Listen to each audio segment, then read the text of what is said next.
Olá, caros alunos.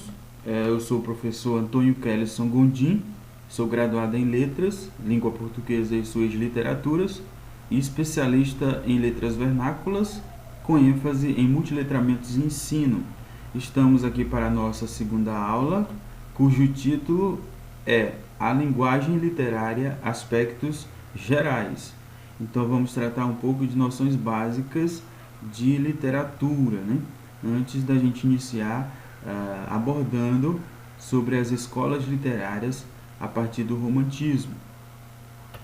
E os nossos objetivos são os seguintes: reconhecer a linguagem literária como expressão artística de imitação da realidade, diferenciar a linguagem literária da não literária, considerando as múltiplas linguagens, né? E refletir sobre aspectos semânticos como verossimilhança, plurissignificação e subjetividade em textos literários. O nosso próximo slide, acho bastante interessante que possamos compreender, relembrar o conceito de literatura. O conceito de literatura mais antigo e ainda respeitado nos dias de hoje é o conceito postulado pelo filósofo Aristóteles, né? Ainda no século IV a.C. E ele vai dizer que a arte literária é mímese, ou seja, imitação. É a arte que imita pela palavra.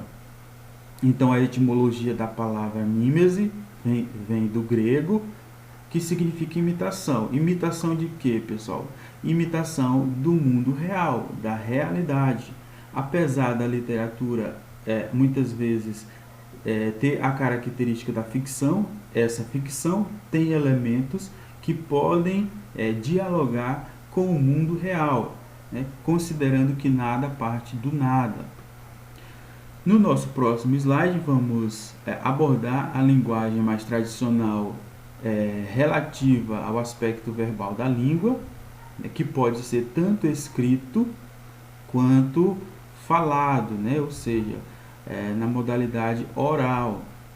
O poeta ou escritor, tanto pode escrever seu texto na linguagem escrita tradicional, né? Ele pode usar um papel e escrever a caneta, a tinta, ou ele pode digitar, né? Ou esse texto ele também pode ser falado, né? Por exemplo, cordel, que apesar de ser produzido na modalidade escrita, ele ganha mais relevância quando ele é recitado, né? Quando o cordelista ele declama o seu texto, porque tem toda uma questão da rima, né? Da rima que ajuda na musicalidade do cordel.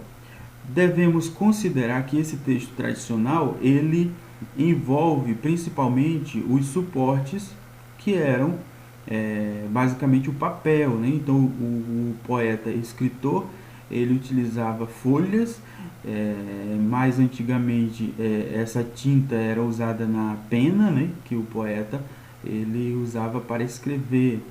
Depois surgiu a caneta, né? Mais, vamos dizer, mais tecnológica, e aqui do lado esse escritor em determinado a partir de determinado momento da história, né, ele passa a usar a datilografia, que é essa máquina aqui que era bastante utilizada, e já passa a ter a questão da digitação, né, em vez da escrita à caneta. E aí a prioridade em digitação. Hoje a gente já tem o computador, né? Tem o celular que a gente pode digitar de maneira mais fácil. Mas esse escritor tradicional, ele tinha uma fase de escrita que ele tinha que escrever, revisar o seu texto e encaminhar para a editora para ser publicado. Então, para isso, existia determinado tempo, né? Muitos escritores levaram mais de anos para terminar, para concluir o seu texto, e muitos consideram que esse aspecto demorado, né, da escrita literária se dava devido à eventualidade dos momentos de inspiração, quer dizer, o poeta, muitas vezes, ele precisa de inspiração para escrever, né? Não basta somente a questão da razão, mas era preciso e ainda é preciso que ele tenha certa inspiração emocional, né? E, pessoal, esse texto que era encaminhado para a editora, depois de publicado, ele alcançava um leitor, né? Então existe toda a etapa do escritor produzir seu texto, enviar para a editora, publicar e alcançar o leitor. Então as etapas de produção e leitura do texto eram separadas, né? A gente vai ver que no cenário atual esse contexto ele muda. O escritor ele passa a ser ao mesmo tempo leitor e produtor de texto ao mesmo tempo, né? Principalmente com os espaços que são possíveis através das mídias digitais. E aqui nós temos a linguagem multimodal, que é mais explorada nos dias de hoje, devido às novas tecnologias e mídias. E aí vai envolver basicamente os textos dos suportes digitais, né? E esses textos eles são mais híbridos. O que significa dizer que eles são mais híbridos? Eles são compostos por elementos diferentes que se misturam em sua composição ou estrutura, né? E esses elementos eles se harmonizam para dar significado ao texto. Então esse texto geralmente ele é mais complexo, ele tem mais elementos. Enquanto aqui você tinha apenas a modalidade verbal, aqui você pode ter a modalidade verbal, inclusive em movimento, né? E esse oral ele pode estar cercado, estar constituído por uma melodia dentro do texto multimodal. No caso, por exemplo, dos curtas-metragens, né? Em que você tem o som, você tem a musicalidade, né? Quando se coloca um fundo musical, você tem as falas dos personagens e você pode ainda ter a legenda, que é o verbal em movimento, né? Quando principalmente o texto ele tem um áudio em outra língua e você passa a assisti-lo lendo as legendas traduzidas para a nossa língua, né? Quem não compreende outra língua que não seja a língua materna. E aí nós vamos considerar que esses textos literários hoje, eles podem estar dentro de um suporte digital. Até vocês podem notar que quem prioriza livros, né? Eu gosto bastante de livros particularmente. Esses livros eles ocupam um espaço maior. Você tem que ter um espaço de mini biblioteca, né? Quem tem espaço em casa. Mas na modalidade digital você tem muita coisa, muito conteúdo, e esse conteúdo ele pode estar somente dentro de um computador, né? Ou num celular, ou mesmo salvo na nuvem, né? Que é bastante utilizado nos dias de hoje. Então os suportes digitais eles vão ter a capacidade de harmonizar várias linguagens em textos mais híbridos. E aí você vê que nos dias de hoje as crianças já na infância têm o primeiro contato com a leitura digital, né? Então não significa que ela não lê por não ler livro, ela apenas às vezes não lê livro, mas no meio digital ela tem acesso a vários textos, e esses textos muitas vezes eles são compostos por múltiplas linguagens. Por isso, pessoal, que existe esse termo que já foi utilizado em trabalhos científicos, lautores, que traduz a instantaneidade do autor nos dias de hoje. Esse autor, ele, ao mesmo tempo que lê um texto, por exemplo, na rede social, ele tem o espaço de reagir, né, de dar um feedback para esse texto, se gostou, se não gostou, se amou, se sentiu raiva, né? Recentemente o Facebook, por exemplo, lançou uma nova reação do abraço, né, para mostrar que estamos todos juntos nesse momento de crise. E aí você ainda tem o espaço de comentários e de compartilhar, né? Então você, ao mesmo tempo que lê esse texto pode ser literário, você também pode dar a sua opinião de maneira mais implícita, né? Se você for fazer uma crítica que não querer ser muito claro, você pode fazer uma ironia, um sentido mais figurado, né? Para que não gere intrigas, vamos dizer assim. Então, as possibilidades desse suporte digital, ele é muito maior do que as possibilidades dos suportes tradicionais, que basicamente se resumiu em papéis.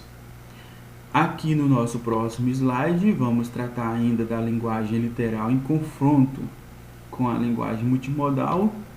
Eu selecionei um pequeno trecho, né, da obra O Pequeno Príncipe, de Antoine de Saint-Exupéry, e ele vai dizer nesse parágrafo que disse a flor para o pequeno príncipe: é preciso que eu suporte 2 ou 3 larvas se quiser conhecer as borboletas. Então vocês podem notar aqui na linguagem mais tradicional, que é a verbal, a questão de o autor ele relacionar a larvas, né, ou seja, as coisas ruins da vida, né, os desafios, e borboletas, né, que voam, né, que pode aqui simbolizar as maravilhas do mundo, né?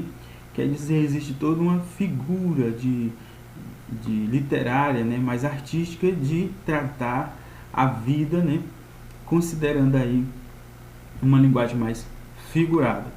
No texto multimodal, por exemplo, nós temos aqui a mesma história, né, que foi tratada no Pequeno Príncipe, mas adaptada em modo de vídeo, né, de filme, animação.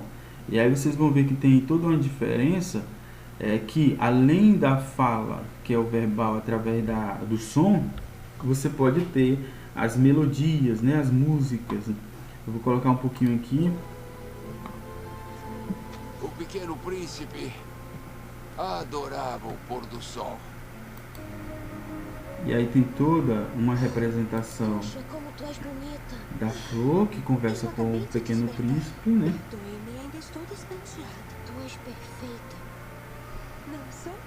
E aí, pessoal, aqui existe a personificação da flor, né? A flor, que é um ser inanimado, que não tem vida, e o autor, o produtor do filme, né, ele atribui a característica humana de falar e ouvir, né? A flor que dialoga com o Pequeno Príncipe. E aqui, pessoal, o autor vai colocar em confronto os sentimentos imaturos, né? A paixão. Então, a paixão entre o menino e a flor, em modo personificado, né? E ele vai ainda mostrar que o jovem ele tem dificuldade de lidar com esse sentimento devido às imaturidades morais, né? Às inexperiências. Então, vocês podem notar que aqui também a flor ganha voz, né? A flor disse, né, para o Pequeno Príncipe. Então existe uma personificação tanto no aspecto tradicional verbal quanto no aspecto multimodal, né?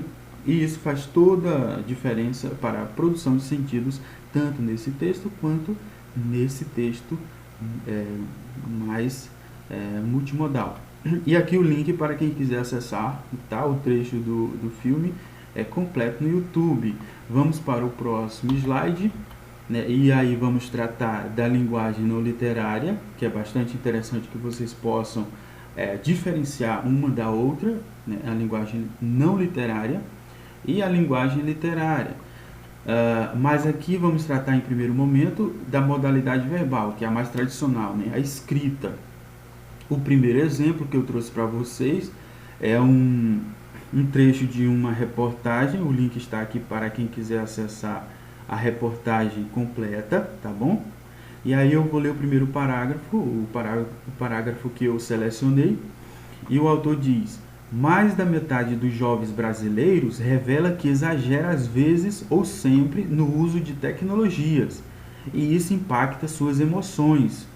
Os dados são da pesquisa Tecnologia e o Jovem, que ainda aponta que aqueles que ficam conectados mais de 9 horas por dia tem risco 2,4 vezes maior de apresentar tristeza, ansiedade, angústia e estresse, em comparação a quem fica menos de 2 horas online.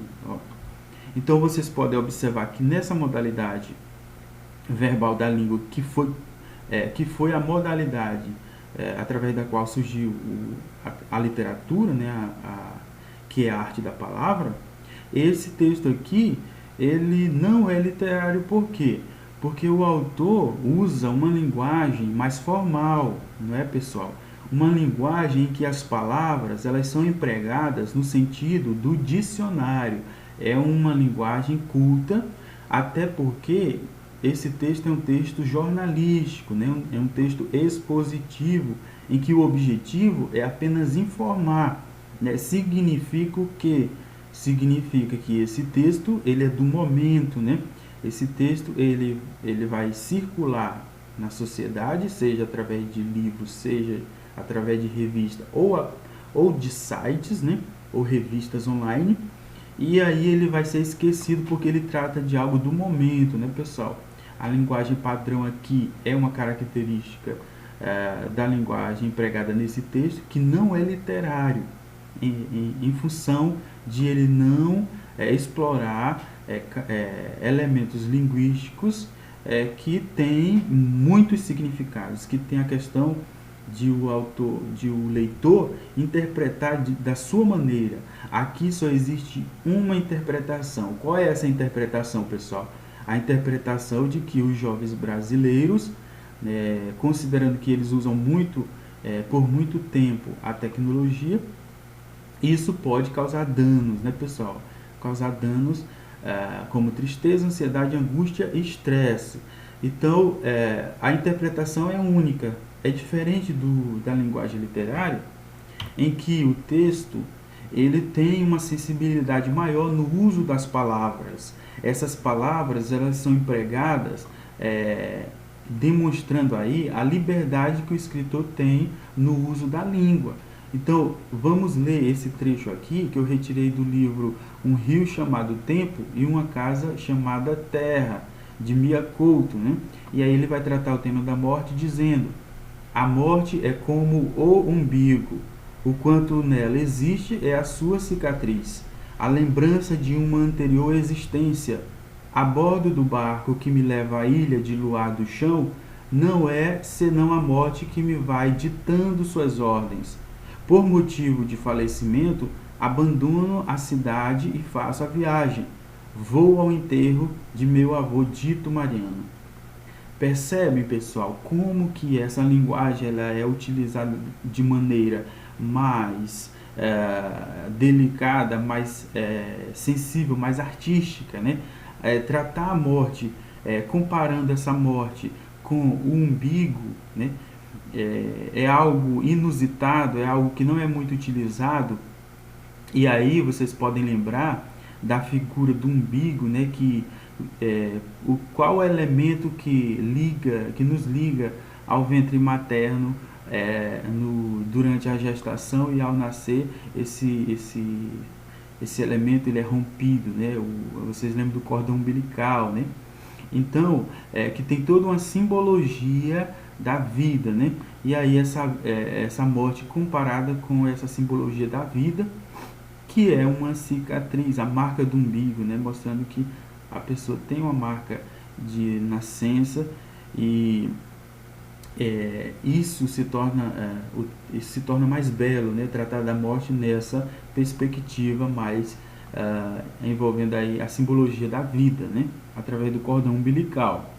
Então, aqui, pessoal, além do tema, que o tema ele é mais ele não é um tema que permanece ao longo do tempo.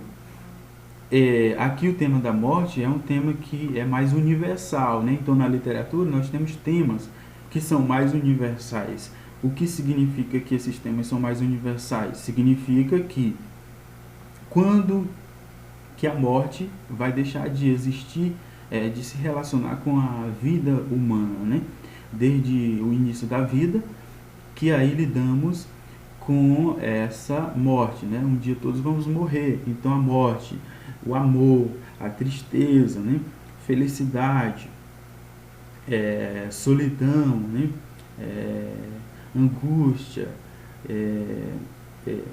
essas alegrias, né? Esses sentimentos, por exemplo, nunca deixarão de fazer parte da vida do ser humano. Então são temas universais, tá bom? Então aqui na modalidade verbal, a linguagem literária ela é mais formal, ela é usada explorando a linguagem mais padrão, né? E aqui na linguagem literária não há preocupação com essa linguagem padrão, apesar do autor utilizar palavras certinhas, né?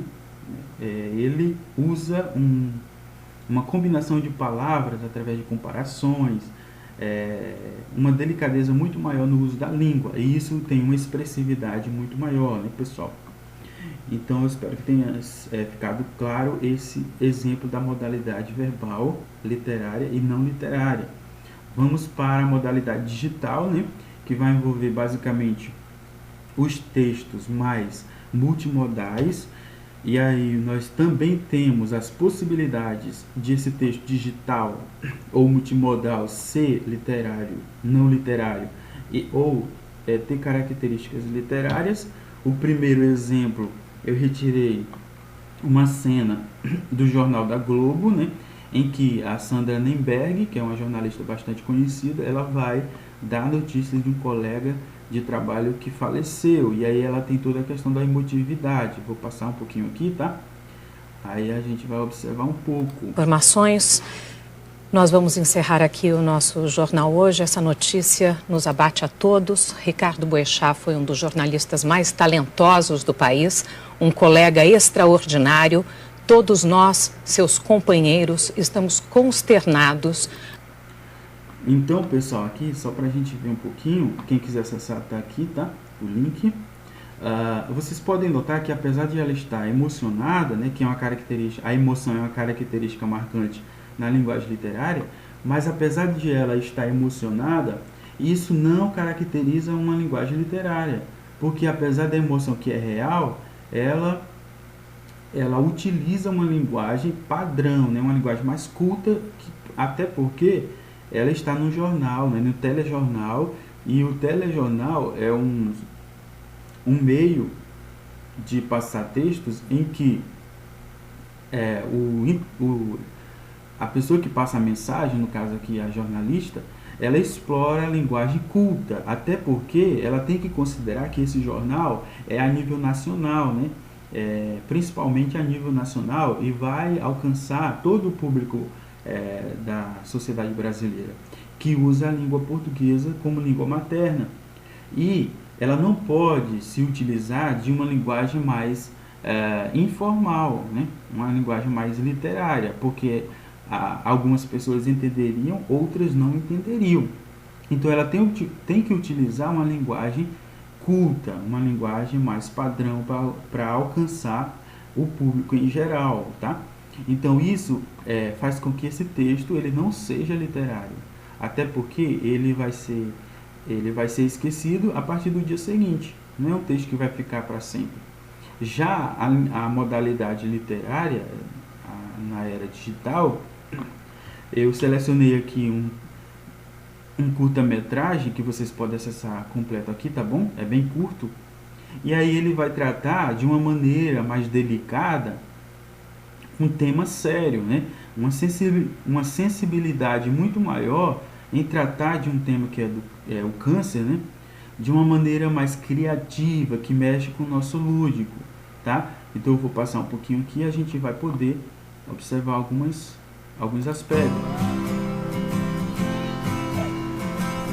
Some say you'll never be alone. Who cares? No dreams when you are in too deep. Vocês podem observar a melodia, né? Sometimes you feel it's over. Além das imagens em movimento, você tem a melodia. Don't fall.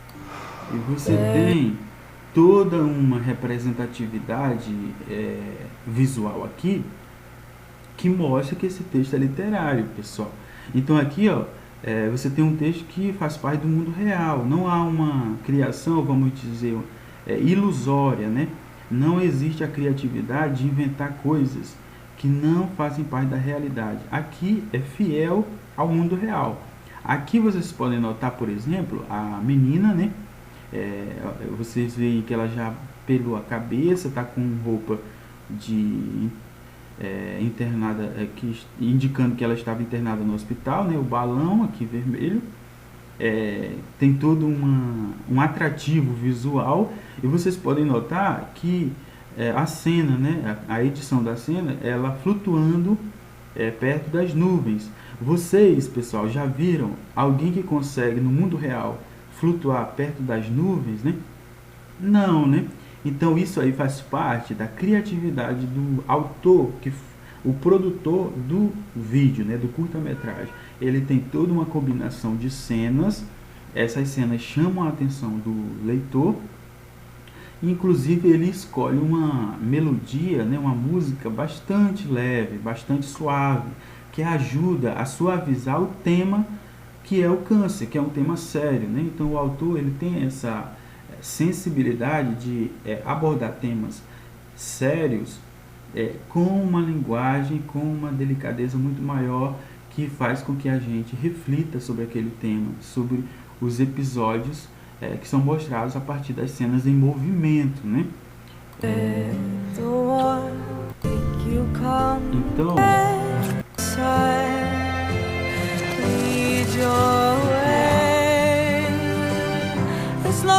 Então, então por que eu considero que esse texto é não literário e esse é literário?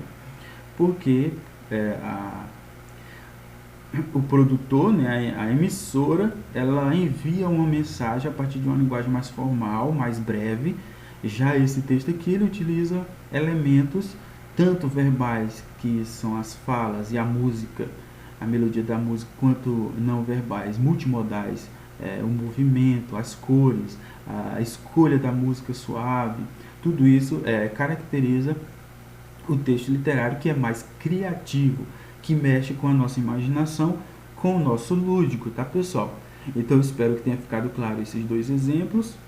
Vamos para o próximo slide, que vai tratar da literatura e produção de sentidos, né? Esses sentidos, eles são estudados pelo campo da semântica, que é o ramo da língua portuguesa que trabalha os sentidos do texto, né? E aí nós vamos ter três principais características desse aspecto semântico da literatura, né? Existem outros aspectos que caracterizam a linguagem literária, mas eu selecionei esses três porque eles são os principais, talvez os três principais, que através deles podemos reconhecer que o texto é literário, né, pessoal? Então, nós temos a verossimilhança, a plurissignificação e a subjetividade. Essa verossimilhança, ela está associada à capacidade do texto dialogar com a realidade, né? Esse texto, apesar de ele poder ser uma ficção, né, uma história inventada pelo autor, ele pode, através dos personagens, através do tema, através de elementos como o espaço, né, lugares, ele pode dialogar com a realidade de alguma maneira, né? Por isso que ele causa a reflexão. É por isso que muitas vezes alguns autores escrevem, criam uma situação, né, uma história inventada, uma ficção, mas com exemplos da vida cotidiana. E esses exemplos, muitas vezes, eles configuram uma crítica social. Então, às vezes, o texto, apesar dele querer emocionar, o texto literário querer emocionar ou divertir, né, sobre determinado tema, ele também pode ter uma crítica social, né? Então, essa verossimilhança está associada ao diálogo com a realidade, né? O texto ele tem a capacidade de dialogar com o mundo real. Depois nós temos a plurissignificação. em que esse texto, né, pluri de plural e significação de sentidos, né, esse texto ele extrapola os sentidos dicionarizados, né?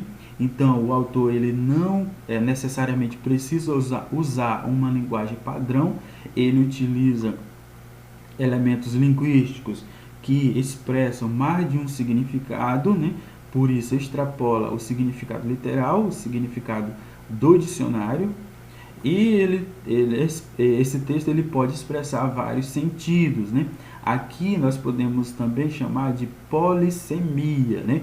Poli de muitos, diversos, e semia de sentido, ou seja, diversos sentidos. Mas plurissignificação é uma palavra que está sendo bastante utilizada nos dias de hoje.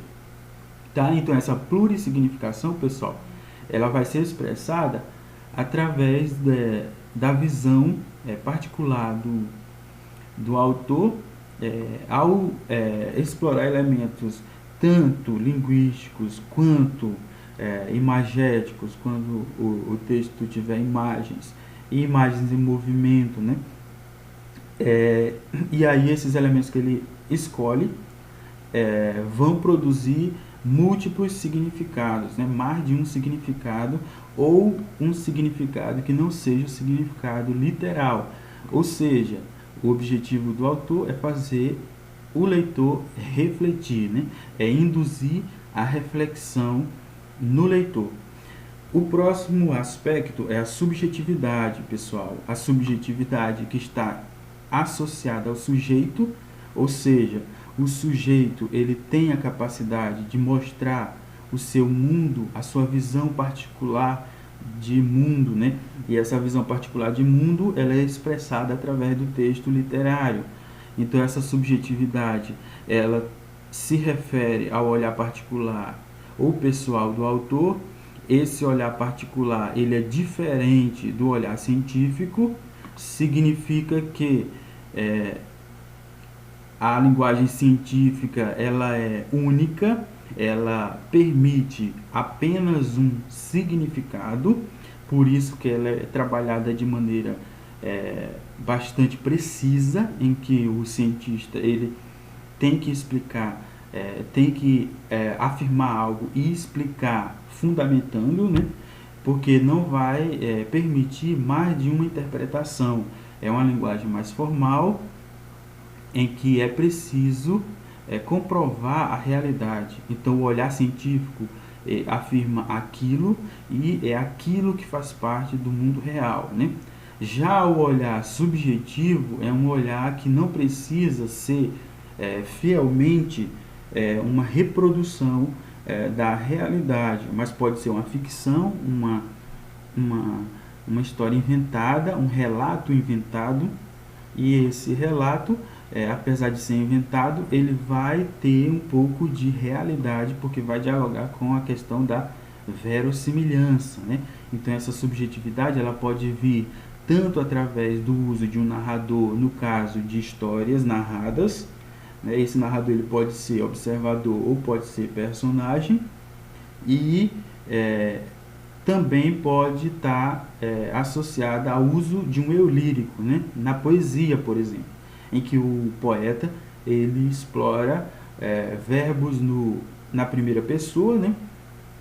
Para poder expressar o seu mundo emocional, as suas emoções, o seu modo de ver o mundo. Muitas vezes a literatura, através dessa característica subjetiva, ela expressa um desabafo, né? Muitas vezes serve como terapia a questão de desabafar no papel ou hoje na questão digital, né? Você tem várias possibilidades como blogs de você criar seus textos e publicar aí no meio virtual. Certinho? Então no próximo slide nós vamos tratar dos exemplos. O primeiro exemplo é sobre a verossimilhança, né? Aí vocês têm aqui uma imagem bastante criativa, né? Mostrando a simbologia do pássaro que voa, né? Que o pássaro que sai da gaiola, né? Quer dizer, ele sai da prisão, da falta de liberdade e voa né, alcança a sua liberdade através do voo, né? Então, essa verossimilhança diz respeito à característica verossímil que o texto ganha relevância para o leitor, né? Então, é através da característica verossímil que o texto ganha relevância para o leitor, pois mesmo se tratando de uma história inventada, ou seja, uma ficção, ele faz lembrar de elementos da realidade, seja por meio de um personagem ou vários personagens, né? Seja por meio de lugares e temas, né? Então, esse conceito aqui está bem claro, espero que tenha ficado entendido. A verossimilhança pode ser encontrada em textos verbais, né, que são os textos mais tradicionais, e aí eu selecionei um parágrafo de um conto de Mia Couto, né, autor que vocês já viram anteriormente no outro slide, mas agora foi retirado do livro Histórias Abençonhadas, né? E vocês podem acessar aqui o texto completo, tá? Inclusive esse texto, ele vai fazer parte da atividade da aula, tá bom? A gente vai ter que ler esse texto, eu já li algumas vezes, mas vocês vão ter ele em PDF para fazer a atividade da aula, no caderno. E aí o autor, ele fala assim: o cego estrelinho era pessoa de nenhuma vez, sua história poderia ser contada e descontada não fosse seu guia, Gigito Efraim. A mão de Gigito conduziu o desvistado por tempos e idades. Aquela mão era repartidamente comum, extensão de um no outro, siamensal. Perceberam, pessoal? A questão é de contar uma história, um fato, falar de personagens de uma maneira mais criativa, né? O autor ele já começa aqui tratando do cego, né? Que tem o nome de estrelinho. Esse nome aqui, essa palavra, ela nem existia na língua portuguesa, ela passou a existir agora, né? Que é um neologismo. Neologismo, que é uma figura de linguagem em que o escritor tem a liberdade de criar palavras novas, né? Palavras que não existiam e que passam a existir através da criação do autor, né? E aí vocês lembram aqui que estrelinho, né? No masculino de estrelinha, né? Lembra estrela. E aí você já começa a refletir até a partir do nome do personagem, né? Você pode se perguntar, esse cego, né? Esse cego, ele brilha, né? Ele tem um brilho interior, e esse brilho interior, como a estrela, né? Que a gente só vê a estrela na noite, né? Será que essa noite escura não pode caracterizar a cegueira? E mesmo com essa cegueira, o cego ele tem um olhar que brilha, né? Um mundo interior, ele tem a fantasia. Então essa pode ser uma interpretação possível, né? E a questão da verossimilhança, pessoal, ou seja, o diálogo que o autor faz com a realidade, com o mundo real, ele se dá basicamente com o uso do personagem que é cego, né? Então, quantos personagens cegos tem um guia, né? Tem um Gigito Efraim na vida que ajuda ele a caminhar, né? A ver o mundo de maneira mais brilhante, mais que consegue enxergar o brilho do mundo. Então, nesse sentido, a gente pode associar esse texto à verossimilhança, né? Ao mundo do cego que tem um guia, né? Quantos cegos têm guia ou vivem sozinhos no mundo? E tem realmente um olhar escuro, né? Em vez de ter um olhar de estrelinho, né? Então, esse texto aqui ele tem uma verdade, né? Uma associação com o mundo real.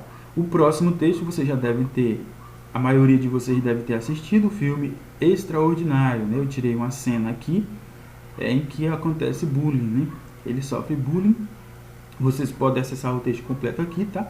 Eu vou passar só um pouquinho para a gente comentar. E ele está. Vocês podem observar que tem legenda, né? Essas legendas são aspectos verbais em movimento. E tem as cenas também.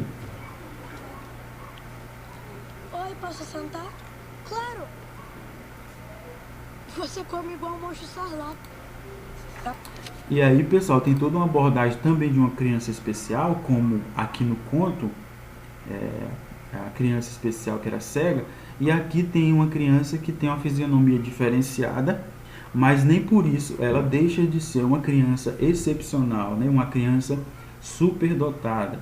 E aí existe uma abordagem relacionada à vida real, à verossimilhança, em que esse personagem ele tem essa característica fisionômica e também a abordagem escolar, né, que ele sofre preconceito. Então é uma ficção que, apesar de ser uma história inventada, né, que inclusive pode ser baseada em aspectos da vida real, o autor pode ter se baseado em alguma pessoa que ele viu na rua, que ele conheceu, né, ou também pode ser totalmente fictícia, mas independente disso, é uma ficção que tem um diálogo com a realidade, né?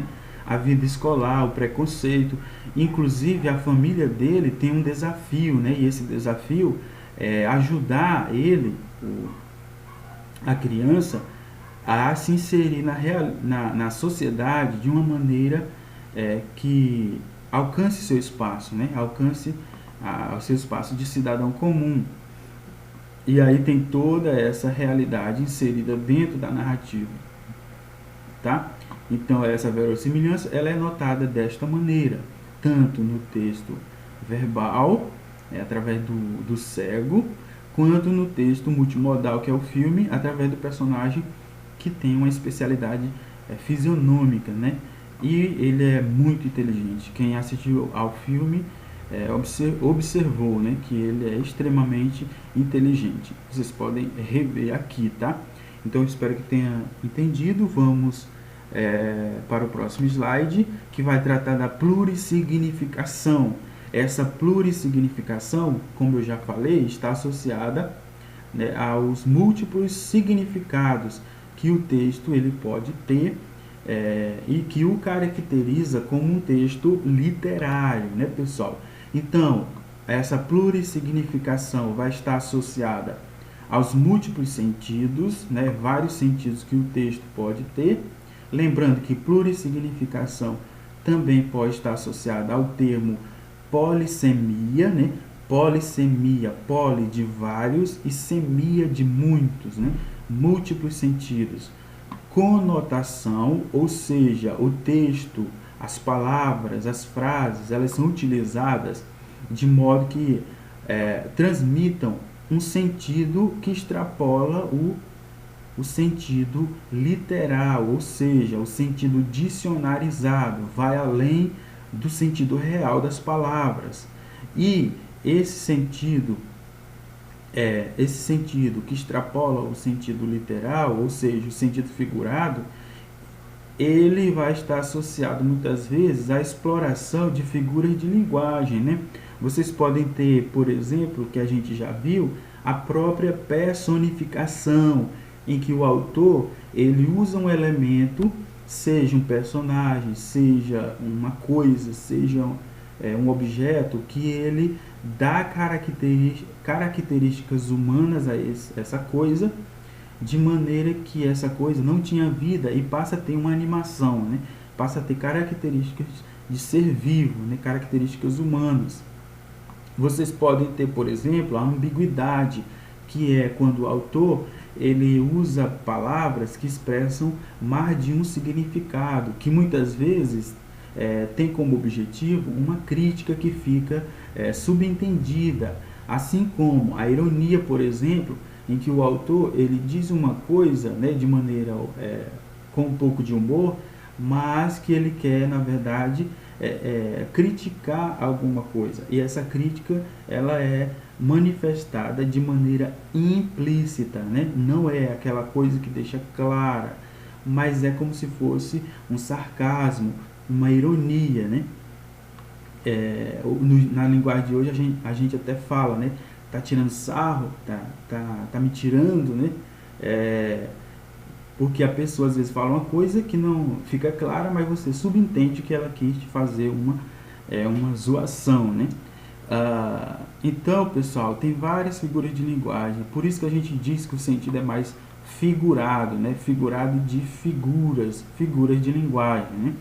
Então, essa plurissignificação, pessoal, é fundamental para caracterizar a expressividade do texto literário, né? Então, quando eu ouço, por exemplo, uma música, por exemplo, sertanejo, faz muito sucesso nos dias de hoje, mas em termos literários, se a gente for analisar a letra, essa questão da plurissignificação, ela é mais difícil de ser encontrada em letras de composições sertanejas, por exemplo.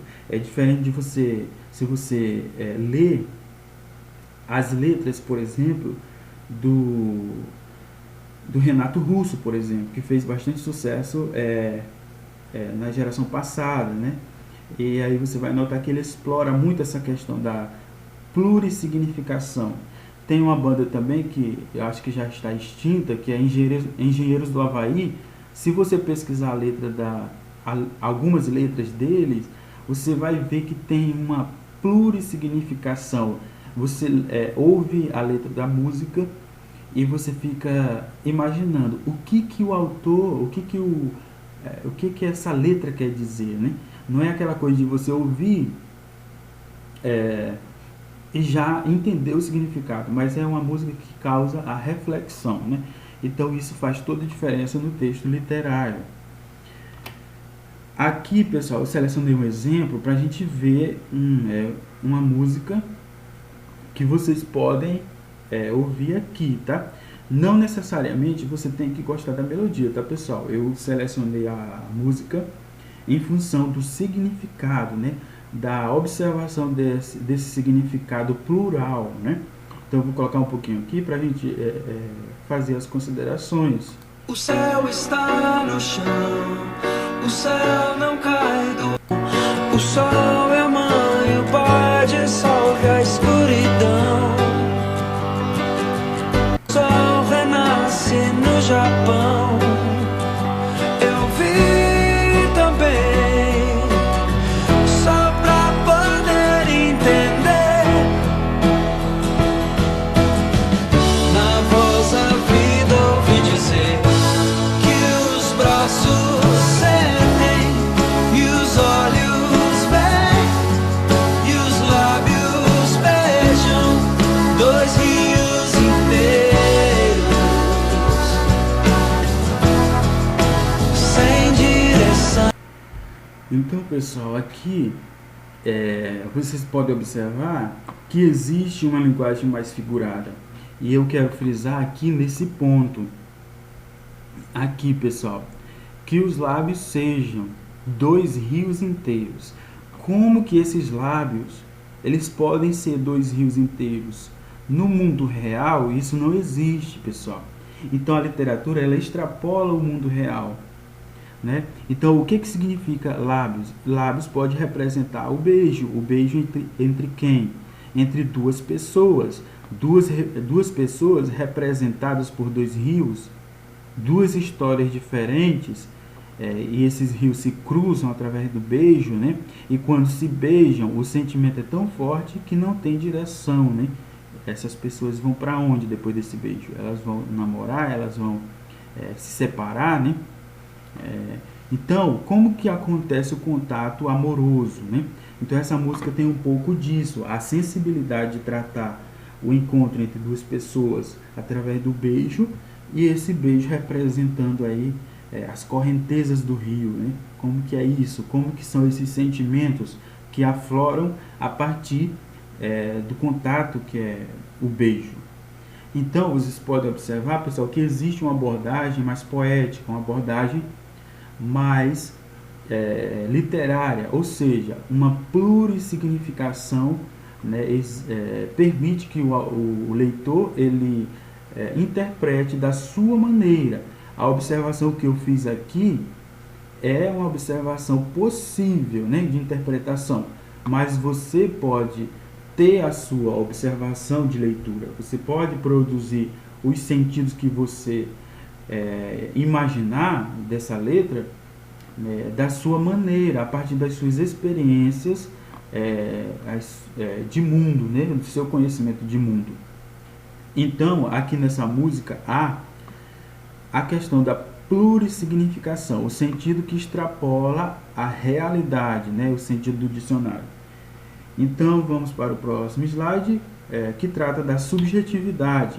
Os principais aspectos da subjetividade é a visão de mundo particular, ou seja, se o autor escreve um texto literário, ele vai expressar ali a sua visão de mundo, a partir da sua bagagem, das suas experiências de vida, das suas leituras, do seu conhecimento.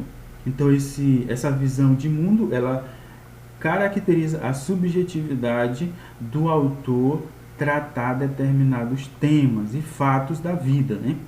A liberdade formal, que diz respeito à liberdade que o autor tem no uso da linguagem.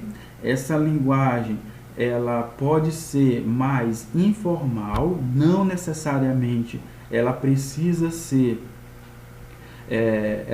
precisa explorar apenas a linguagem padrão, mas ela pode, por exemplo, retratar uma linguagem mais regional, né?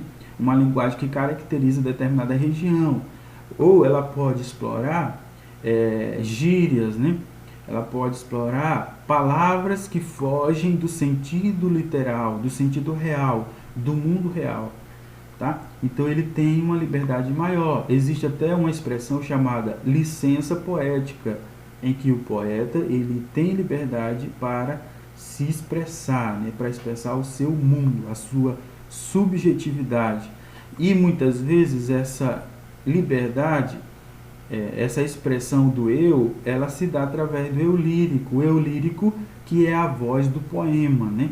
Então o autor, o poeta, ele utiliza a primeira pessoa para expressar as suas emoções, o seu mundo particular, né? E o modo com que ele vê as coisas da vida, né?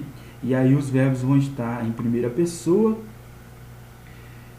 Eu sou um pássaro na gaiola, por exemplo. Eu sou, né? Eu, a primeira pessoa, e o verbo ser conjugado em primeira pessoa. Então, a subjetividade, ela é bem marcante quando a poesia ela explora o eu lírico. Não é obrigatório usar o eu lírico, tá, pessoal? O autor pode usar a terceira pessoa, como no caso aqui das narrativas de ficção, né? Em que o narrador, se o autor utiliza a terceira pessoa, o narrador ele não se envolve na história, ele apenas vai contar a história, mas quando ele vai contando a história, isso vai traduzindo o modo com que ele vê o mundo, né? Através de quê? Através das falas dos personagens, através da interação, do diálogo que ele coloca no texto, de personagens conversando, a descrição do mundo, né? Do local onde a história se passa. Então, quando ele vai descrevendo os locais, ele vai mostrando o modo particular com que ele vê o mundo, né? Mas essa narrativa, ela também pode ter o narrador personagem, quando o autor ele se insere na narrativa usando a primeira pessoa, né? Seja o eu, seja o nós, no caso singular e plural. Então, as narrativas de ficção, que são escritas em prosa, né? Em parágrafos, elas podem também ter essa característica da subjetividade, né? O modo com que o autor vê o mundo. É claro que na poesia, quando se usa o eu lírico, essa subjetividade ela vai estar intensificada, né? Porque o eu lírico ele vai expressar muito o lado emocional, e esse lado emocional ele é mais ainda particular, né? Cada um de nós tem sentimentos particulares, ninguém sente a mesma coisa, e isso se transforma em texto literário quando se utiliza o eu lírico, né? No poema, certo? Vamos para o próximo slide, que tem os exemplos, e essa subjetividade ela pode estar sendo observada também no texto poético, como eu falei, né? Selecionei aqui um trecho do poema de Vinícius de Moraes, vocês podem acessar completo no link, e aí o autor vai tratar da tristeza e da felicidade. Observemos como ele vê esses dois sentimentos. Tristeza não tem fim, felicidade sim. A felicidade é como uma pluma que o vento vai levando pelo ar. Voa tão leve, mas tem a vida breve. Precisa que haja vento sem parar. A gente já nota, né, pessoal, a questão da linguagem literária aqui é mais artística. O modo com que o autor fala sobre determinado sentimentos, né, é muito particular, é muito subjetivo. E aí ele vai confrontar a felicidade com a tristeza. E para ele, a tristeza ela é mais recorrente na vida, né? Como que é essa felicidade? A felicidade é como se fosse uma pluma, que é leve, né? A felicidade é leve, é pluma. Ó. Mas, se essa pluma que é leve, ela fica suspensa no ar, e o ar ele tem que ser contínuo para manter essa pena leve, que é a felicidade. Então, ele está querendo dizer aqui, uma das interpretações, é que esse sentimento de felicidade, ele não é constante, né? Ele não é para sempre. Ele depende, ele é leve, ele depende de o vento ser contínuo, como a pluma, né? Que é carregada pelo vento, e por isso é breve. Por quê? Porque o vento não é para sempre, né, pessoal? Então ele quer dizer nesse sentido, a felicidade não é para sempre, porque nem sempre temos vento sem parar, né?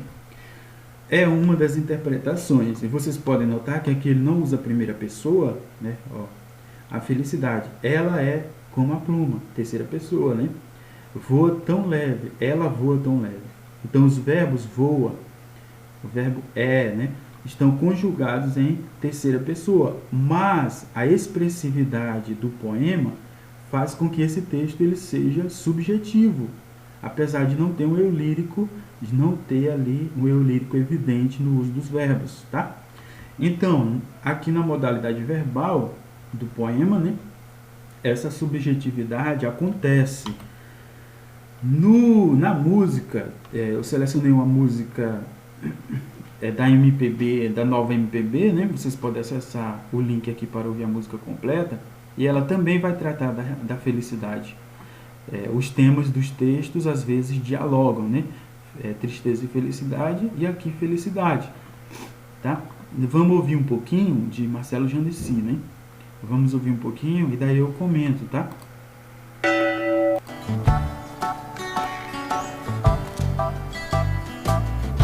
Haverá um dia em que você não haverá de ser feliz. Por voltar, lembrará os dias que você deixou passar. Melhor viver, meu bem, pois há um lugar em que o sol... Então, pessoal, não sei se vocês vão gostar da melodia, né? Porque a maioria dos jovens gosta muito de sertanejo, essas músicas que causam swing, né? A balada e tal.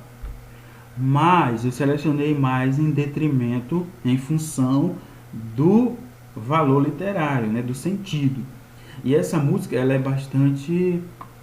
A composição dela, a letra, né? É bastante interessante, é bastante subjetiva, né?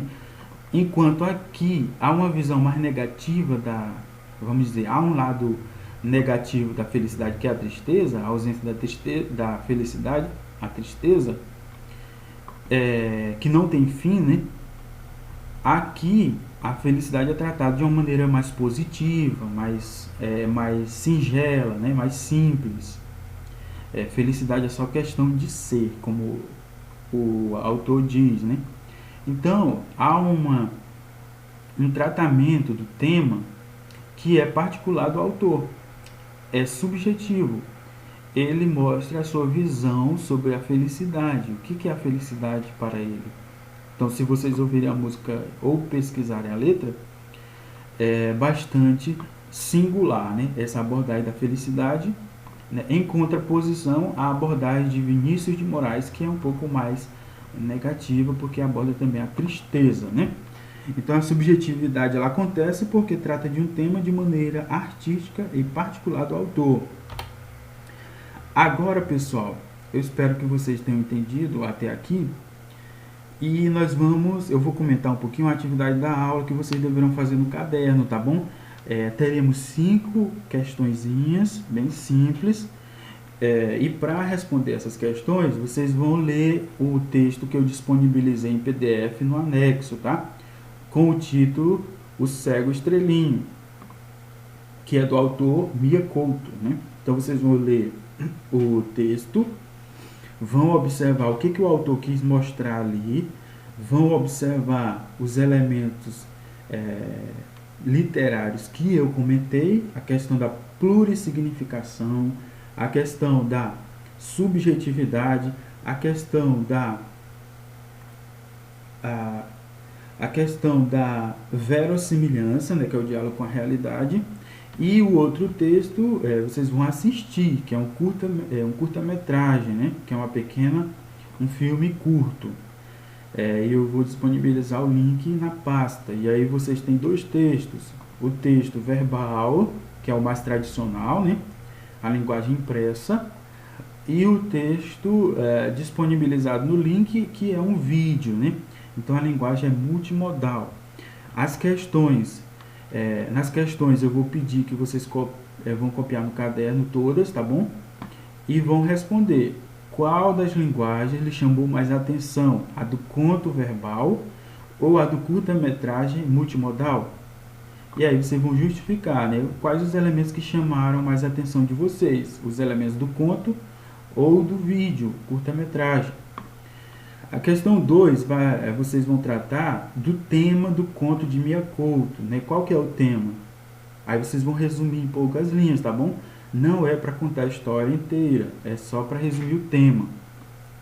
A questão 3, vocês vão falar o tema abordado no curta-metragem, tá? E aí a mesma coisa, resumir em poucas linhas. Na questão 4, vocês vão, através dos conhecimentos adquiridos na aula, né? Por que você acha que esses 2 textos são literários? A partir, pessoal, do que eu abordei na aula, o que mostra para você que esses 2 textos, tanto de Mia Couto, O Cego Estrelinho, quanto o curta-metragem, que vai falar sobre o câncer, né, que é um tema sério, o que esses 2 textos eles têm que faz com que eles sejam literários, né? Aí vocês vão lembrar dos aspectos que eu comentei da linguagem literária. E aí a questão 5, vocês vão associar as características da linguagem literária, as 3 que a gente trabalhou, e vão associar os itens que melhor as explicam. Quer dizer, vocês vão colocar P quando o item explicar o que é plurissignificação, vocês vão colocar S para o item que melhor explicar o que é subjetividade, e vocês vão colocar V no parêntese em que o item descrever, explicar o que é verossimilhança, tá bom? Eu espero que tenha ficado claro. Qualquer dúvida, vocês entrem em contato comigo por mensagem, tá bom? A aula de hoje era somente isso. Vocês não se esqueçam de anotar o título da aula no caderno. E não se esqueçam também dos nossos objetivos, tá? Então, a linguagem literária, aspectos gerais, considerando as múltiplas linguagens, o texto tradicional e o texto multimodal, considerando os elementos ou aspectos semânticos da verossimilhança, a plurissignificação, que também pode ser chamada de polissemia, né? E a subjetividade, e também considerar o conceito de literatura que foi dado por Aristóteles ainda no século IV a.C., em que ele fala que literatura é mímese, ou seja, literatura é imitação da realidade, nada parte do nada. O autor ele tem uma bagagem, ele inventa uma história, mas ele usa essa bagagem que é real do mundo real para produzir o seu texto. Tudo certo, pessoal? Ficou tranquilo até aqui? Então vamos encerrar a aula e eu vou aguardar os comentários de vocês, tanto no YouTube ou no Classroom, quanto o anexo que vocês vão colocar da atividade. Quando vocês terminarem, vocês coloquem na pasta reservada para a atividade, tá bom? Cuidem-se, espero que vocês estejam bem, fiquem bem e vamos interagir através dos suportes digitais, tá bom? Um abraço e até mais!